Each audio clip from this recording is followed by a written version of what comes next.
Muy bienvenidos una vez más a este programa Inspired Awareness for You, un programa que ha sido creado con la meta de contribuir a nuestro descubrimiento y a nuestro conocimiento. Estamos muy felices de que estén aquí con nosotros y por supuesto vamos por el capítulo número 3 con el economista Víctor Alvarado Ferrín.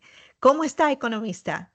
Muy bien, esperando que nos encontremos para seguir dando ideas. Exactamente, muy felices. Ya hemos tenido 2 episodios. El último episodio, para hacer un breve resumen, estuvimos hablando de todos sus años de colegio y qué lindo que fue recordar cómo la familia, el colegio, el barrio influenció en esos años de juventud del economista Víctor Alvarado Ferrín. Esta vez nos vamos a enfocar en sus años universitarios, que también deben haber sido unos años increíbles. Así que, ¿por qué no empezamos? Y hablemos, lo vamos a ir hablando año por año, porque yo sé que aproximadamente le tomó 7 años para cumplir la universidad, ¿verdad? Exactamente. Ok, entonces vamos haciéndolo año a año. Cuéntenos, ¿qué ocurrió el primer año universitario en la vida del economista? Ingresé a la Universidad Estatal de Guayaquil. En aquel tiempo existía esta universidad que justamente por esos años cumplió los 100 años de existencia. Igualmente existían dos universidades en la ciudad de Guayaquil, que eran la estatal y la Universidad Católica de Guayaquil, que a la fecha que yo ingresé a la Universidad de Guayaquil, apenas tenía un año de existencia.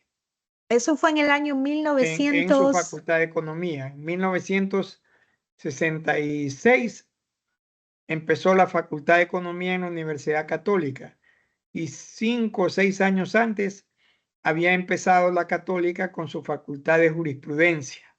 mm, O sea que cuando yo ingresé a la Universidad de Guayaquil, que tenía muchas más facultades, en la Universidad Católica habían apenas dos facultades, jurisprudencia y economía. Y un año antes había empezado también la Universidad Laica Vicente Rocafuerte, también particular. Es yes. decir, que cabalmente habían tres universidades, ¿no? La laica prácticamente iniciándose, la católica con apenas 5 o 6 años y dos facultades, y la estatal de Guayaquil que cumplió, si no me falla la memoria, en 1968 los 100 años. Muy bien. Empecé Entonces, ¿por qué la universidad estatal? en la universidad estatal porque la comodidad económica o la dificultad económica implicaba que al estudiar uno, ya sea en la universidad laica o en la universidad católica, debía pagarse una pensión mensual, en tanto que la universidad estatal era prácticamente con un costo insignificante. Imagínese usted que el año de estudio la matrícula costaba 180 sucres, Mm, lo que equivale a decir que si tomamos en cuenta que un periodo escolar dura más o menos 10 meses, costaba a duras penas 18 sucres mensuales, lo cual era pues aparentemente insignificante. Entonces, los estudiantes de clase media o menor y aún los de clase alta también asistían por la calidad de la enseñanza, pero para los de clase media y clase baja pues era una panacea, como dicen, ¿no? Que implicaba que pudiéramos estudiar sin mayor costo. Sin embargo, la universidad tenía la particularidad de que no todo el que quería podía ingresar, sino que tenía que rendir un examen de ingreso. Yo afortunadamente por la enseñanza recibida de los buenos maestros que tuve durante el colegio, pude ingresar en mi primer intento y empecé entonces mi carrera en ese momento. ¿Y ese examen era examen de lectura, de escritura, de matemáticas? ¿Cómo, qué, más o menos Era cómo un era ese examen examen? que tomaba básicamente matemática, tomaba algo de literatura, castellano y algo de la precisión ambiental comunitaria, ¿no? Estuvimos aproximadamente alrededor de 500, 600 alumnos intentando aprobar el examen y lo aprobamos aproximadamente unos 120 estudiantes. Ese era un pero en el que a veces se decía que lo que pasa es que solamente entraban los ricos, pero era una falsedad, porque cuando yo ingresé descubrí que por lo menos el 90% de los compañeros que tuve, de una u otra manera, tenían una condición económica similar a la mía. Una diferenciación importante que tal vez vale destacar es que justamente ya en economía, en la Facultad de Economía, se habían hecho dos escuelas, decían, ¿no? Una escuela de administración de negocios, donde evidentemente tal vez iban personas que tenían más aspiraciones o mejores condiciones económicas en la posibilidad de encontrar trabajo, y los que estábamos en economía. Pero una particularidad muy importante es que el primer año de esas dos carreras era igual. Entonces, en el primer año ocurrió que muchos de los que podríamos llamar ricos y los que a la final éramos menos ricos, vamos a decirlo así, compartíamos. Y ahí obtuve una vez más esa sensación agradable, porque hasta hoy día con muchos de esos compañeros de primer año de administración me llevo muy bien. Es mentira esa falacia de que dice que la clase social es diferenciadora. Gracias a Dios tampoco en la universidad encontré esa circunstancia. Ujú. Y que yo pienso que una de las lecciones de vida que ya he escuchado varias veces del economista Víctor Alvarado Ferrín es el no dejarse llevar por esas perspectivas que no tienen ninguna base concreta, ¿verdad? El no dejar que esos pensamientos no le permitan avanzar en la vida.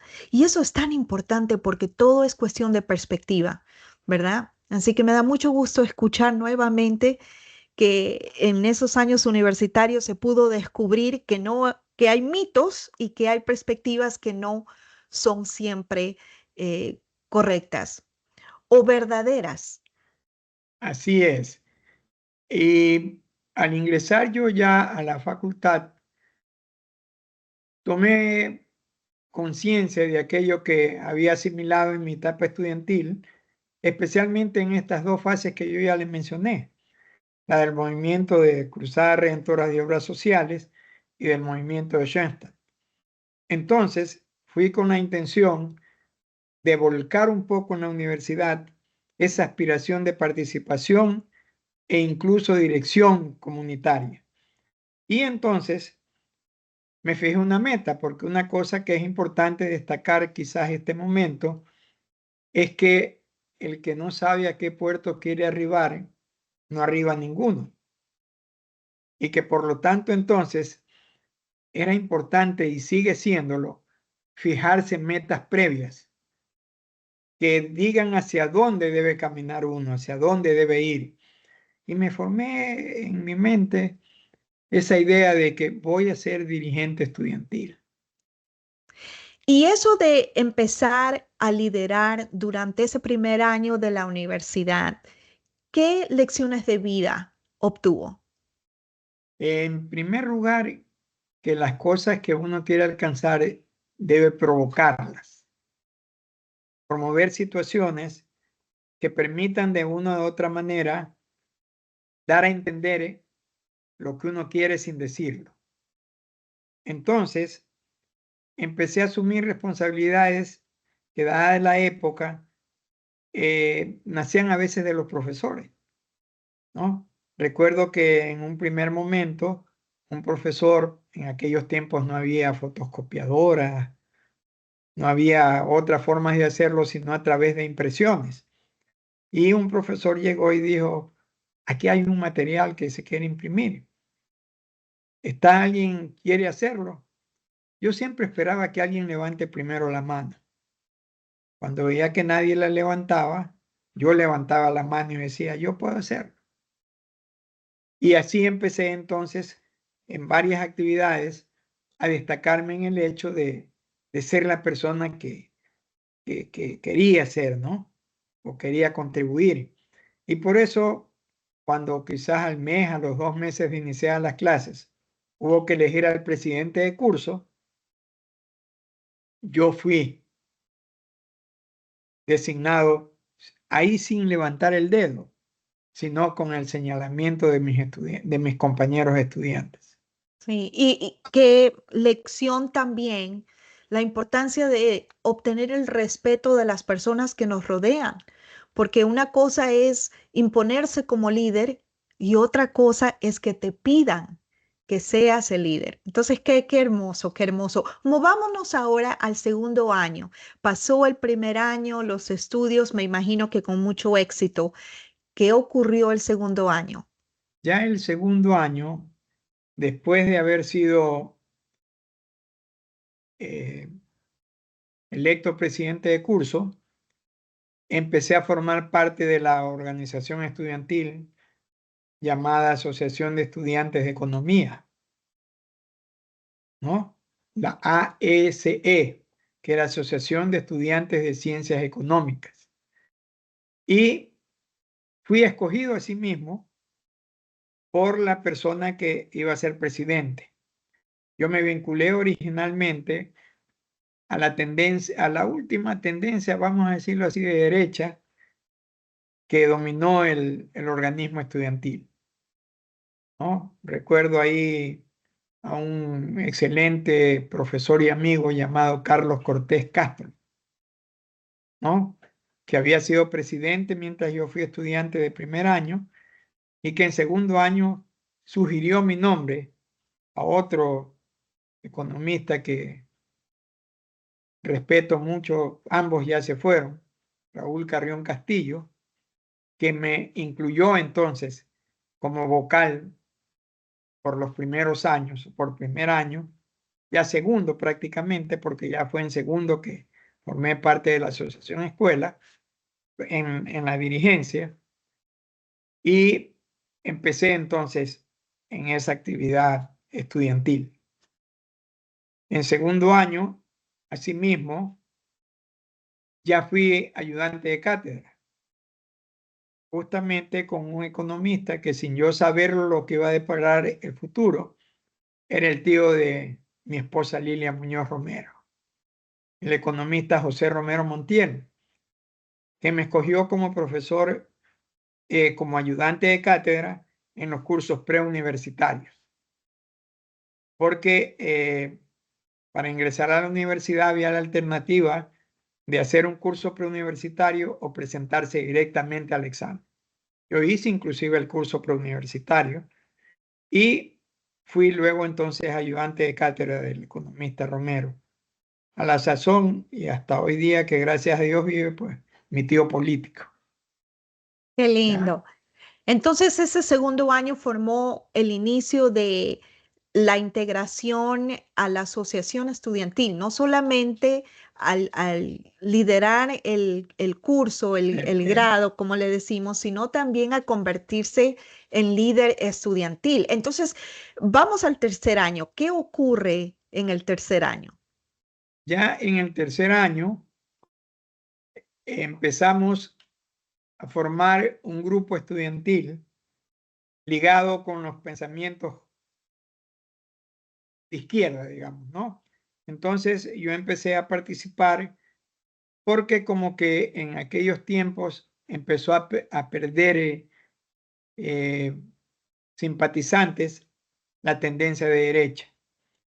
Y eso me sirvió entonces para empezar a ganar simpatías entre compañeros que aparentemente tenían una tendencia distinta, pero que estaban conscientes de que lo que hacía falta era personas, estudiantes, que impulsemos cambios en la facultad. Y desde ese punto de vista yo entendía, y pienso que no lo hice mal, que era evidente que hacía falta cambios. Y desde ¿Y ese punto de vista, por qué esa actividad política en la universidad? Claro, ahora los tiempos son diferentes. Nosotros en la universidad no nos identificamos ahora eh, de un partido político en especial para poder hacer la trayectoria de liderazgo en la universidad. ¿Era diferente en ese entonces? ¿Tendría un estudiante que identificarse con asociación a una afiliación política? nunca fui afiliado políticamente. Eso posiblemente después tuvo también su efecto, que lo comentaremos en su momento.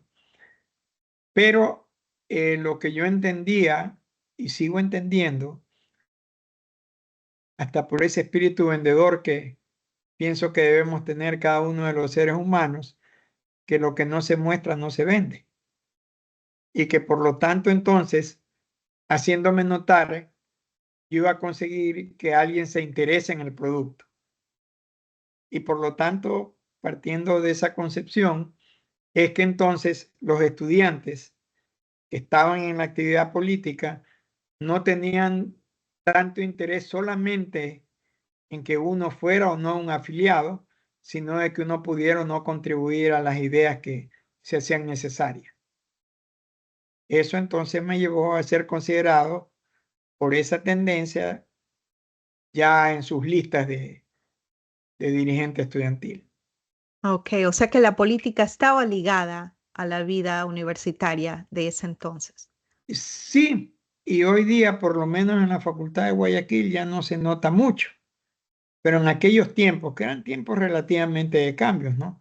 Recuerde usted que a inicios de los años 60 era un boom el hecho de la Revolución Cubana y eso levantó un espíritu de cambio, un espíritu de pensar que esa era una solución.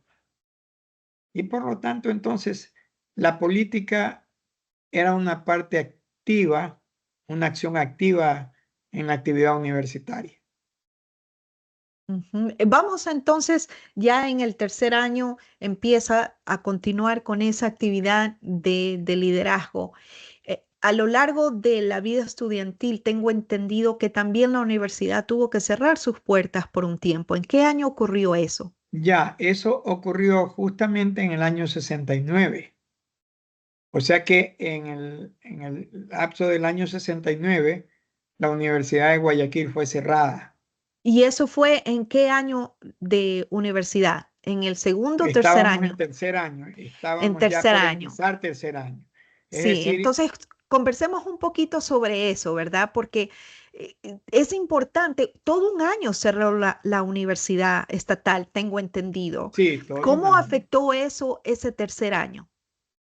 Bueno, ese tercer año, ya desde el punto de vista de actividad, eh, prácticamente fue un año perdido desde el punto de vista de cursar universidad, pero que quizás sirvió para muchas cosas también positivas, ¿no? Ya yo había ingresado a mi primer trabajo profesional en el año 1968, estando en segundo año, ¿verdad? Y entonces, en parte cayó bien porque pude tener tiempo para ejercer ya mi segunda actividad laboral, que fue la de ser docente, de ser profesor. En 1968, en diciembre, en 1967, perdón, en diciembre, yo había empezado ya en mi primer trabajo en el Banco de Londres. Ok, entonces vamos a hacer una recopilación cronológica para no perdernos. 1967, el economista empieza la universidad. Sí, 1968, el economista se convierte en profesional con el Banco de Londres, exactamente. En estando en el diciembre del segundo 67, año. pero en el transcurso del 68 estuve como en el Banco de Londres. Ahí me ocurrió una experiencia bien interesante. tuve que renunciar al trabajo por dos motivos. El primero, porque la actividad estudiantil dirigencial me exigía un poco de presencia. Y la segunda, porque el banco, me lo dijo el gerente británico, era un banco inglés, el Banco de Londres y Montreal Limitado, me hizo notar que me estaban preparando para ser un ejecutivo real. Dos compañeros míos de curso fueron inclusive apoderados del banco posteriormente. Con uno de ellos, hoy también economista, Judy Barrio Nuevo, ingresó conmigo el mismo día. Íbamos juntos en un colectivo, sin saber a dónde íbamos hasta que entramos juntos al banco. Ella llegó a ser apoderada del banco, por ejemplo, ¿verdad? Pero cuando mi gerente inglés me dijo, ¿no te das cuenta que te estamos formando para que seas alto empleado del banco? Le dije, sí, pero yo quiero ser economista. ¿Y por qué se lo dije? Porque a veces me quedaba hasta las 8 o 9 de la noche. Tuve la oportunidad, gracias a Dios, de conocer casi todo el movimiento de un banco, porque transité por varias de las áreas del banco, aunque mi actividad principal estaba ligado al Departamento de Comercio Exterior. Había una sección que se llamaba Cobranzas del Exterior, en la cual yo hice carrera Y dentro fue del banco. por la habilidad de hablar otro idioma, ¿verdad? Eh, sí y no. Sí, porque yo en inglés escribo y leo sin problema, pero no lo hablo. Pero fue esa condición de saber leer y escribir inglés la que me abrió la puerta justamente en esa área, porque era el área a través de la cual se tramitaban todas las actividades de comercio exterior, tanto de importación como de exportación. Recuerdo que me dieron primero una carta en inglés, porque pasé varias pruebas, entre esas finalmente la que les voy a comentar, que me dieron una carta en inglés de comercio, de, de actividades comerciales. Si la podía leer y traducir, le dije, sí, sin problema. Tuve excelentes profesores de inglés en el Colegio Guillermo Rode, iniciándonos con un sacerdote que fue un maestro ideal en eso del inglés, y traduje la carta. Les gustó la traducción y me dijeron, ¿y podrías contestarla, pero también en inglés? Y la contesté. Eso me ganó el ingreso al Banco de Londres y Montreal Limitado, que inclusive posteriormente cambió su nombre a Lloyds Bank, que es un banco más reconocido mundialmente. Eso pasó en esa actividad. Y entonces, en 1969, ya pasamos a tercer año y ahí ocurrió la huelga o el cierre de la universidad que yo le comentaba. Ujú. Y en ese entonces sale del Banco de Londres, termina el segundo año de universitario, pero entonces decide dar la oportunidad a la profesión de docente. Y esa oportunidad vino con su propio colegio, el RODE, ¿verdad? Sí, exactamente. ¿Y por qué? Porque yo entendía que si quería tener esa libertad para actuar como dirigente estudiantil requería tiempo. Y en esos tiempos también, hoy día también ha cambiado esa circunstancia, uno podía ser profesor tanto en colegio como en universidad por horas. Entonces, yo entendí que eso me permitía a mí tener ese trabajo, ese tipo de trabajo. Lo curioso de ese evento, sin saber que el 79 la universidad va a cerrar inclusive, fue que después de graduado yo visité mi colegio y me encontré con un rector, un padre rector distinto, un cura rector distinto al que yo había tenido. Conversé con él, me atendió y me dijo, cuando quieras ser profesor, ven. Y fui entonces en enero del 69, porque eso hay que ir antes de y no después de, cuando recién las cosas se empiezan a manejar. Acá en Guayaquil o en Ecuador, en la costa, comienzan las clases normalmente en mayo. Entonces fui por enero y me encuentro con otra sorpresa. El padre Francisco Sarríes, que era el que me dijo, cuando quiera ser profesor, ven y conversamos, ya no estaba. Y estaba un padre Néstor Subeldía, una persona a la que también considero uno de los mentores de mi vida. También ya falleció. Y me atendió y me dijo, ¿y cómo así? ¿Qué se te ofrece? Vea, le digo, padre, estoy aquí visitando el colegio porque el padre Francisco me dijo que cuando yo quiera ser profesor, puedo venir.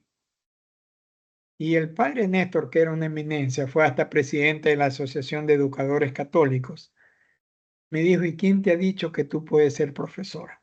Y yo sin suelto de huesos, le dije, bueno, nadie me ha dicho, pero si usted no permite ser, no me permite que lo sea, ¿cómo sé si puedo ser o no? Y esa respuesta me ganó el puesto de profesor y el inicio en una carrera que siempre me gustó, porque ya desde antes había sido ayudante de cátedra en la universidad. Y empecé Ujú. esa carrera de la que siempre viví enamorado y en la que me desempeñé hasta el año 2010 en una Sí, prestigiosa universidad que es la Universidad Espíritu de Especialidades Espíritu Santo. qué lindo. Ese tercer año también tengo que recalcar, hubo una experiencia personal que se convirtió en pilar para los años venideros. ¿Qué más ocurrió ese tercer año? Ya en el tercer año, no en el año 69, sino ya en el año 70, ¿verdad? Ocurrió que conocí a la persona que terminó de cambiar mi vida, ¿ya? Tu mamá. Entonces nos conocimos iniciando el año 72, si no me falla la memoria, o 71, 71, nos conocimos, año 71, y ella estudiaba economía y gracias a Dios también es economista. Y gracias a Dios también tuvo un desempeño profesional, pues que hasta hoy día no lo podemos seguir porque hemos entrado en la fase de jubilación, pero que está llena todavía de energía y conocimientos para ayudar, seguirme ayudando en el avance. Qué lindo. Entonces, Entonces, ese año, ese tercer año, por lo que vamos en en la secuencia, ¿no? cronología, Y lo vamos ya, a poner en la cámara, la secuencia de eventos, porque sí es increíble ver cómo va cambiando la vida de un ser humano durante esos años universitarios. Se convierte ella entonces en esta pareja durante el año de tanto cambio, porque fue un año en donde dejó el Banco de Londres, un año en que empezó a ser maestro del colegio al que iba y conoce a la mujer de su vida. Qué hermoso ese tercer año. Para mí, desde mi punto de vista, un año muy interesante, muy importante. Transcurre el tiempo, ¿qué ocurre el cuarto año de universidad? ya en el cuarto año, que prácticamente lo hicimos en el año 73, ¿verdad? Eh, por la para de un año de la universidad, tomo la decisión de casarme, ¿no? Nos casamos con mi esposa Lilia en el 2 de marzo de 1973, todavía no se me olvida, ¿no? Y ahí cambió mucho más todavía mi vida, porque cuando nos casamos, mi esposa ganaba más que yo, ¿ya? Porque yo por mi actividad dirigencial estudiantil me dedicaba más a ganar menos, pero a contribuir más, ¿no? Pero eran tiempos tan fáciles también que en abril de 1973 mismo, yo ya tuve 3 empleos en vez de uno. Primero, seguí como profesor del Colegio Guillermo Rode, luego profesores míos de la facultad, el economista Juan Emilio Balaz me llevó de profesor al colegio donde a mí me hubiera, o donde pensaba inicialmente graduarme de contador, al Y todo Colegio esto Nacional ocurrió mientras estaba en la universidad en el cuarto año. en cuarto año, claro, ¿ya? Wow. Entonces, en, ingresé también a la Orellana como profesor y adicionalmente se fundó la Facultad de Ciencias Administrativas en la Universidad de Guayaquil y aún sin ser economista, fui profesor con título de ayudante de cátedra, digamos, ¿no? Entonces, prácticamente con esos 3 empleos y los ingresos de mi esposa, cuadruplicamos el ingreso. Y a la vuelta de 3 años, de 3 meses, entonces cambió nuestra vida, ¿no? Un cambio importante fue que justo ya en el año 74 nos fuimos a vivir a orillas del malecón, en un edificio vecino del Hotel Humboldt. Y luego, el año 75 tuvimos nuestra primera casa. En el 74 nuestro primer carro. En el 74 inclusive, desde el punto de vista laboral, tuve una cuarta ocupación en una empresa americana que firmó un convenio con la gobernación del Guayas para la instalación de un mercado central mayorista. Y ahí fue todavía mejor la situación Wow. económica. Me parece increíble un muchacho en el cuarto año de universidad y una muchacha en el cuarto año de universidad A ver, trabajando, estudiando y creando su propio hogar. Entonces, en ese cuarto año continúa la estrategia de trabajo, ¿verdad? Continúa la estrategia a nivel personal. Del cuarto al quinto año de universidad, ¿qué más ocurre? ya, solo una aclaración. Mi esposa es 5 años menor que yo. Entonces ella no fue mi compañera universitaria de curso. Esa para aclarar esa parte, ¿no? Sí, sí. Ya, y luego al año siguiente, ya cuando estábamos hacia quinto año, ocurrió algo así como que perdí el respaldo político del grupo de estudiantes que me auspiciaba internamente por situaciones con las que no coincidía, ¿no? Siempre he tratado de mantener una especie de honestidad, ¿no? Es difícil ser honesto puro, digamos, ¿no? Pero siempre también por toda la formación religiosa posiblemente que me dio, me hizo tener bien claro que ser más no implica ser deshonesto. Mm. Y entonces perdí un poco el favor estudiantil y con compañeros que no coincidíamos plenamente con esa posición, formamos un grupo independiente. Le pusimos AEI, me acuerdo, ¿no? Asociación de Estudiantes Independientes, que definitivamente entramos en pugna con los dos grupos de tendencia izquierda y entonces perdí un poco esa opción de ser ya un dirigente porque siempre el voto es importante. Por supuesto, pero la dirigencia sí fue presidente de la asociación estudiantil, eso sí tenemos que aclararlo. ¿Y esa Claro, presidencia la tuvo en el tercer año o cuarto año en de el universidad? tercer En el año tercer la año. elección, en cuarto año el ejercicio, Ok, ¿ya? entonces durante el Y cuarto año se ejerció como presidente de la asociación de la asociación. estudiantil y pasando el quinto año, cuando ya eran las elecciones nuevamente, ahí fue que se perdió el vínculo y no se pudo continuar como el presidente de la asociación. Claro, pero como presidente de la asociación fui parte del consejo directivo porque esa era una de las opciones del presidente, no opciones sino tareas. El presidente de los estudiantes era a la vez parte del consejo directivo de la facultad y al mismo tiempo parte del consejo universitario, que era de la universidad. donde estaban todos los presidentes de escuela o dirigentes electos específicamente para la función como miembros del Consejo Universitario. ¿Ya? ¿Qué experiencias se dieron mientras era presidente de la asociación estudiantil? Tengo entendido de que incluso hubo viajes internacionales. Sí, justamente en el año 1973, en el año 72, sí, 72, hubo un Congreso Latinoamericano de Economía y Sociología y la Universidad de Guayaquil designó a estudiantes que vayamos en representación de la misma.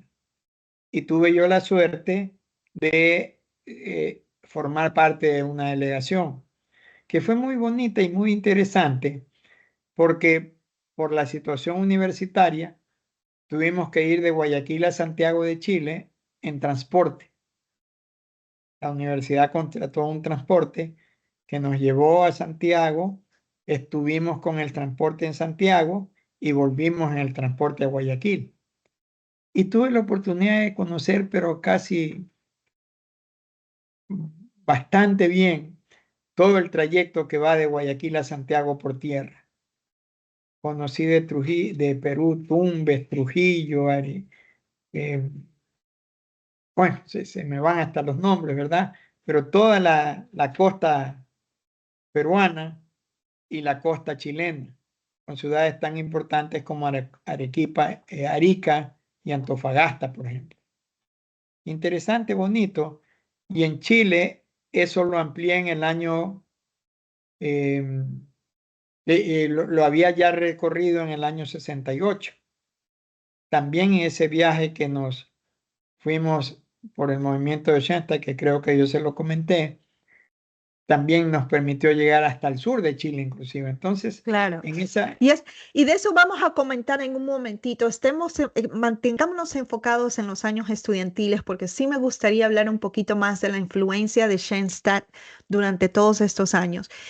Entonces, el quinto año de universidad transcurre algo más aparte de no haber podido continuar con la presidencia de la organización estudiantil. ¿Alguna lección de vida que quedó de ese quinto año?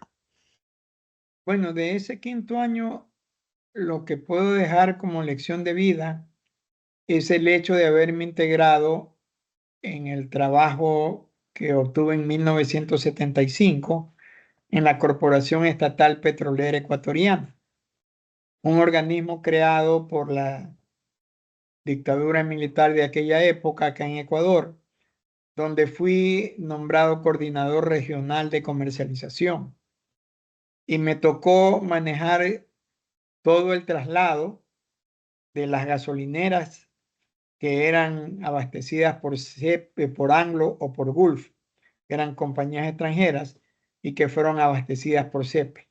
Y ese trabajo ocurrió durante el transcurso universitario, ¿verdad? Era algo que se hacía mientras se Exactamente, asistía a sí. la universidad. Y lo vamos a hablar más adelante cuando hablemos de los primeros trabajos que tuvo el economista Víctor Alvarado Ferrín. ¿Qué ocurre aparte de eso del quinto al sexto año para ir ya concluyendo esa experiencia universitaria? Ahí un poco ya empezamos a pensar en la tesis de grado que había que hacer, que la hicimos en conjunto con dos buenos amigos y una excelente amiga, ¿verdad? Y que cogimos como tema justamente algo que nos amplió todo el horizonte de lo que había pasado en Ecuador desde el punto de vista de regulaciones económicas, desde el inicio de la República, en el año de 1830, hasta 1972, que fue el año en el que empezó la dictadura militar.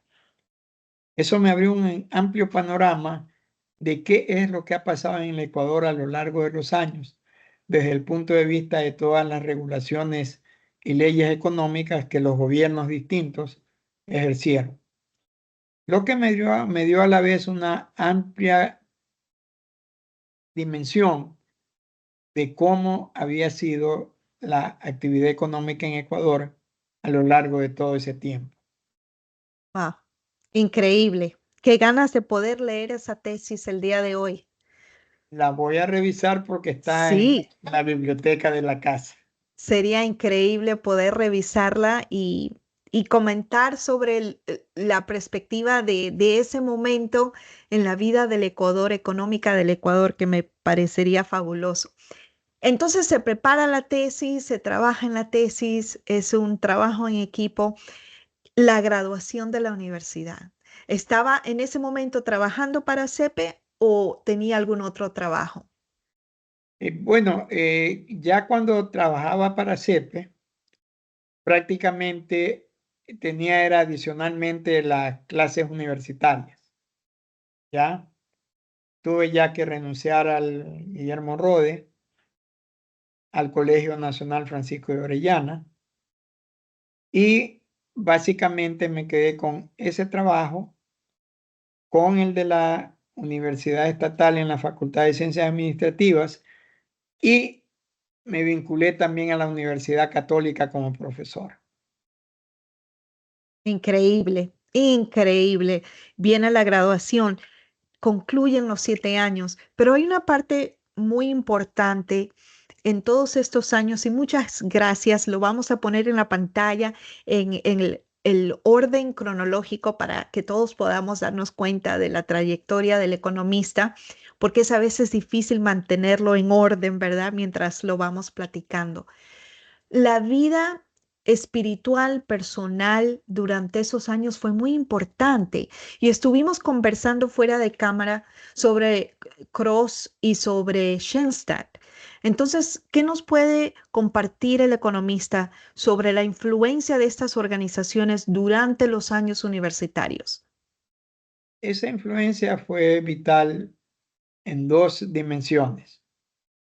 La primera, había sentado en mí esta pertenencia a esas dos organizaciones, la presencia de mi espíritu comunitarista.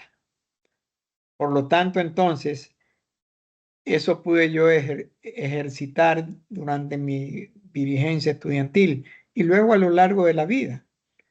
Este hecho de entender que uno no es un ente individual, siendo, sin embargo, pues que es una persona, ¿no? No podemos decir que ser individual significa no ser comunitario, ni que lo contrario, ser comunitario no significa tener su personalidad.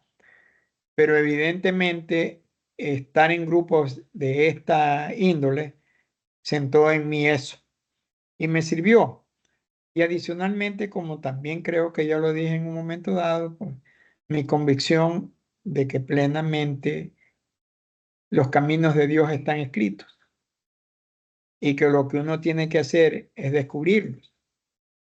Algo que yo aprendí mucho, por ejemplo, del movimiento de Schoenstatt, es algo que ahí llamaban o llaman, porque el movimiento creció, como creo que también me decía usted, de una manera increíble. Hoy día Schoenstatt es una organización fabulosa en términos de la influencia y participación cristiana católica que tiene aquí en el Ecuador. Entonces,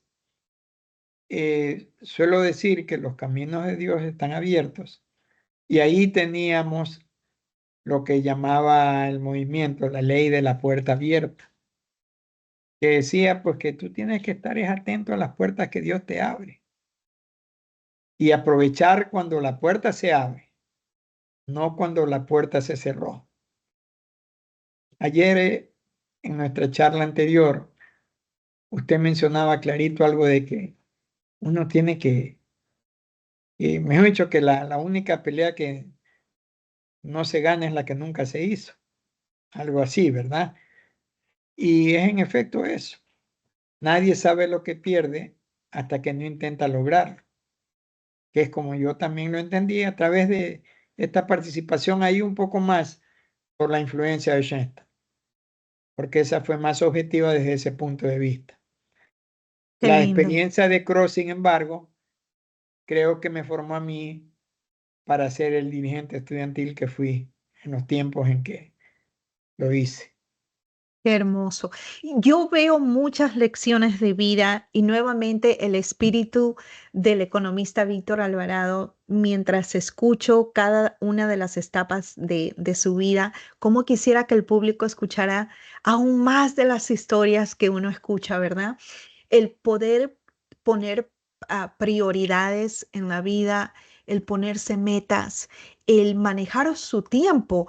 Yo no conozco al economista Víctor Alvarado Ferrín de ninguna otra manera, sino de una persona muy organizada, de una persona que se levantaba a las 5 de la mañana a leer el periódico, a estar al tanto de las noticias diariamente y terminaba la jornada asimismo tarde.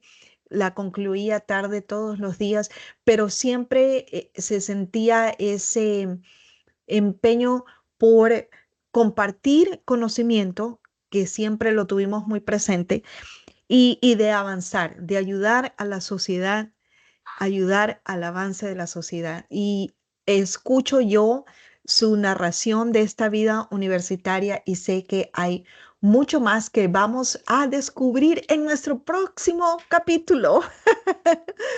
Porque como dijimos, queremos que estos programas sean entretenidos y no muy largos para mantenernos en atención. Así que estamos muy felices de que nos hayan acompañado en este capítulo número 3. Vamos al siguiente capítulo con el economista Víctor Alvarado Ferrín.